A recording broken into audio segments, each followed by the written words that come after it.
ole helai hian me che pakhat hi anman beta a kut khem khuwa tat maya ti chuanin bakche le lai tar kan huwa khoi jok nge kan pe kang le bakche hi pek tu ani lai tar hi petai la enti nge omang lo en phutang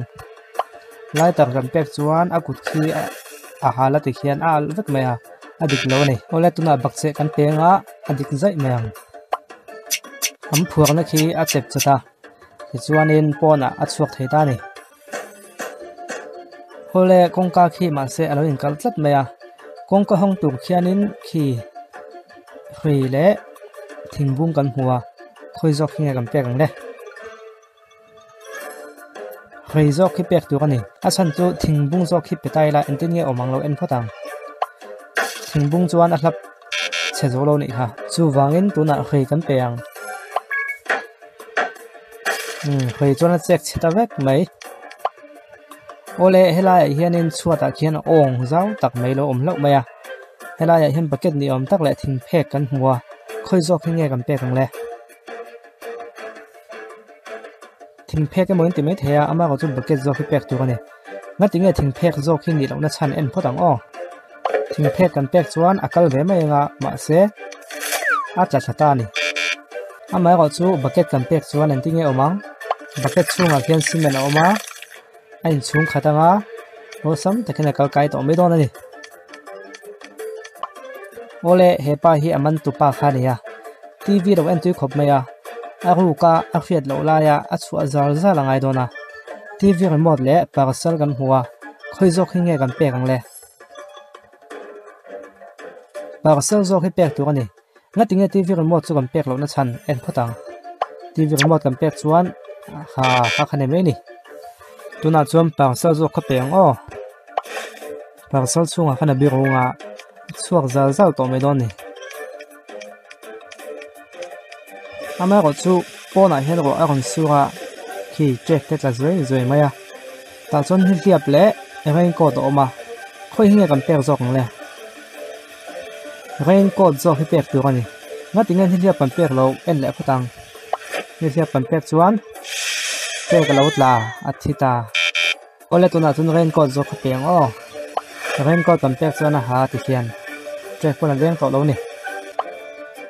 ma se mi so pa khana kon zui in chunga lut kong ka kon kik dot maya helai hian thut na ni om tak le sofa kan hmuwa khoi jok nge kan pek ang hei chu ol to sofa hi pek tu ani ngati nge thut na hi petai la enti nge omang en photang thut na kan pek chuan a che hal vek tuna sofa set hi kan pe ang adik ta thap mai aron du chang thei ta lo ti chuanin in chung pakhata lu ta athim maya helai hianin torch light le rens ni om tak mai thir kom te oma khimi light siam thana tur po khine mai thei ingzok nge kan pek le ole torch light zok hi pek tu ani ngati nge khimi thir te hi kan pek lo na chan en photang o thir te hi pe chin tiang cái này là gì à cái này là mình mấy đòn này, ole torch light thì cần lâu bền á, thêm gì à hắn thì là cần mấy đòn à, bữa nay hiện nên uy lâu một lúc mà, còn bao hầm mấy à, hay là hiện nên hay cái lem lệ, sập lem ôm khơi cho cái cần bền càng lệ, hay chung ngày tuổi cái bông ai là bên cái kia sập lem hít bền tuổi này, ama có chú cái lem hít bền tay lại anh nghe ôm cái anh xin phốt bền, cái lem cần bền cho nên anh cái chán mà thì lâu, tôi nói cho sập lem hít bền, sập hít cần bền á, thì chú tôi thì chắc cái này à. Thằng cần sân thế ta này, nón đón thế mấy cái dễ tiếng, ôi tụi nó xuân nên hay lồng cần một ta, lồng xuống ấy hiền nên hay thêm quý tiểu vật xuống này chắc để khi mấy con ăn tao luôn mấy, khun đi đẹp hơn, thật chăm mình là thì mấy đón xía cho vàng xuân phân hay cầm bè cái ngã buồn thế đây, anh người tuổi đây, ôi phân hít bè cũng chắc anh em mà có chút buồn rồi hít bè tiểu con này, mà sẽ phân hít bè tay lại anh tiếng nghe ở máng anh xin phút thắng. Phần cần pek cho là xem mà thì xem nên mấy ở khác xem ở dưới đó na chỉ độ tốt này thì đấy đó này chú vàng buồn hay cần pek buồn cần pek cho là máy hộp bằng thì hiện nên cái lăng thấy mấy đó này có lẽ thím lệ ta vứt mày torchlight nghe cần pek nga nol cái này có lẽ torchlight thấu hay pek đó này nó tiếng nghe nol cần pek lâu cái chân chú en phát đắng nol cần pek cho nên khi ở thì mấy đó là chỉ đâu này chú vàng torchlight thì cần pek tiếng slide cần pek chuan eng le pap ta kal le thei ta ni mei khu khi lom zel mai a ole entinge chua ta khang chua ngai ta ni khilai khianin gas thlo chuan ani om tak le leilon oma khilai khian fein kok lem te pokan mo khu hinge thajok le ole leilon zo khi pek tu ani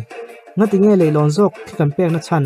gas si pek om tak ne gas si pe chinang wo gas kan pek chuan ei tau pop bai a chuak thei hau lo ole chu wangin leilon zo kan pe nga a do kai nga lon so ji zet to me don ole e alonga chiani a vot box sia wala chu a vot MMA ti hianin helai hianin ten ni om tak puan in le ni hliap ni om tak mai oma khui zo nge pe tai la thang le ole ten zo khi pek tu ani ngati nge ni hliap kon pek lo en chinango ni hliap kan pek chuanin e tha ni chin liang khan mo che tin che kan deng le ta chu wang chon ten hi pe de yang ten kan pek chuan a chunga e nuam ti takin om ta ni ole ni gon sata age da tram ta khop mai sanga e tu ga angai to na omani sanga man na man ro pa hi oma khoi jok ni kan pek ang le ole nga koi lo jok hi pek tu ani nga koi jok hi pek tu ni om ta ka ne nga tinge nga koi pek tu than lo na chan en sin te ang achia e kha e lo om tu khu koi tu pek chi lo ni ta ole nga koi lo jok hi kan pek chuan en tinge ti ta kang le adik ka zai mai agil trampo are ta kal le zela tui ti khop mai nai sa ko om le hi sangha liam pu mai lau khop mai india kan tram pui ta kang hei sangha thal ka na mo sangha ka na thal niom tak mai le sabop oma khoi jok ni kan pek ang le ole sabop zo khi pek tu ani ngat nge thal hi kan ka mai lo hei thal ti le ma sirai mo pe chinang o a kap ne ha a kap ne ne lo ole sabop zo khi kan pe nga adik ze mayang ha atal san dai mai thare mai o chiao ta kan huta ti thei le chiao ta ga chona kal ta ko kan tung te omani hi ko kan thi ei chak khop pe hei tal tum le fe hmuwa inti ko kan thi kan lo ti rang ole tal tum zo khi man tu ani ngati nge fe zo khi kan man lo en sinang o fe kan man chona kho ringo tanga e khi mi kho fu don chi lo ole tal tum zo khin han ti rang o tal tum kan han te chon a wat nei don ni ti khan e ta ta a ti hal ko ta nom te takin kal le ta thau maya ma ko chu nam mol pa ha kon kal ta nge nge ingai du on ti atonga kha thiam buk si lo anin kha thiam ton buk si lo helai hen sa ha trin le lollipop oma